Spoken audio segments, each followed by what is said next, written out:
Hello everyone, मैं नीरज शर्मा आप सभी का जॉब जंक्शन में स्वागत करता हूं। अगर आपका एक सपना है कि आप एक गवर्नमेंट जॉब हासिल करना चाहते हैं, गवर्नमेंट ऑफ इंडिया के अंतर्गत जो भी संस्था है वहां पर वर्क करना चाहते हैं, तो ये वीडियो सिर्फ और सिर्फ आपके लिए है। इस वीडियो में आपको पता चलने वाला है पोस्ट का नाम, क्वालिफिकेशन, सिलेक्शन प्रोसेस और सैलरी के बारे में जानकारी। तो वीडियो के अंत तक बने रहिए और अगर अभी तक आपने इस चैनल को सब्सक्राइब नहीं किया तो इस चैनल को सब्सक्राइब कीजिए, बेल आइकन को भी जरूर प्रेस कीजिए ताकि जब भी हम ऐसे वीडियोस लेकर आए तो आपको उसका नोटिफिकेशन मिलता रहे।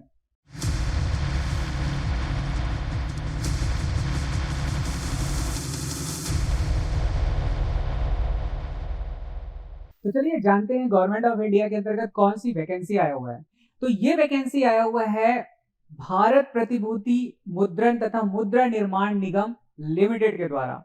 और इसमें अगर हम देखें इसे शॉर्ट में क्या बोला जाता है, SPMCIL में ये वैकेंसी आया हुआ है। और इसमें जो पोस्ट है वो अलग अलग टाइप के इसमें पोस्ट हैं। तो चलिए देखते हैं एक एक करके।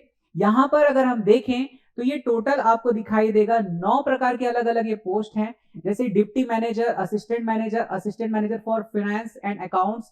और यहाँ पर ये अलग अलग डिपार्टमेंट के लिए ये पोस्ट दिया गया है, इस बात का ख्याल रखिएगा। इसमें कैटेगरी बांट दिया गया है कि E2 लेवल जो है डिप्टी मैनेजर का है और E1 लेवल जो है ये आपके असिस्टेंट मैनेजर्स का है।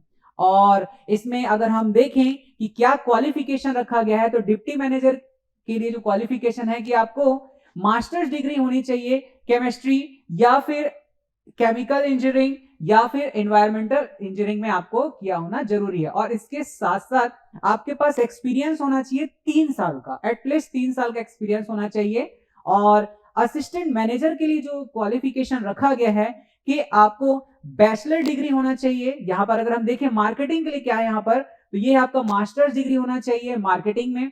और फाइनेंस एंड अकाउंट्स के लिए बैचलर ऑफ कॉमर्स होना चाहिए, इसका मतलब बीकॉम होना चाहिए। और आपको सीए या आईसीडब्ल्यू भी किया होना जरूरी है। इसके बाद अगर हम देखें असिस्टेंट मैनेजर लीगल के लिए, तो आपको first class degree in law यानी इसमें आपको होना चाहिए, यानी LLB होना चाहिए आपका।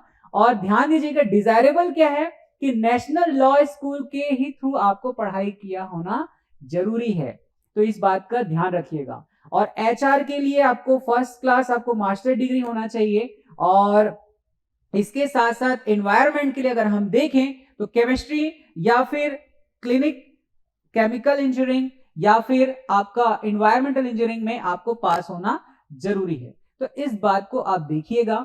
और अगर इसमें आपका सिलेक्शन हो जाता है इन पोस्ट पर, तो आपको जो सैलरी प्रोवाइड की जाएगी वो कुछ इस तरीके की होगी कि डिप्टी मैनेजर के लिए जो सैलरी आपको दिया जाएगा 50,000 टू 1,60,000 के बीच। और यदि आपका सिलेक्शन असिस्टेंट मैनेजर्स के तौर पे होता है तो 40,000 टू 1,40,000 के बीच आपको सैलरी प्रोवाइड किया जाएगा। इसके साथ साथ आपको अदर अलाउंस भी प्रोवाइड किया जाएगा, ये बात का ख्याल रखना।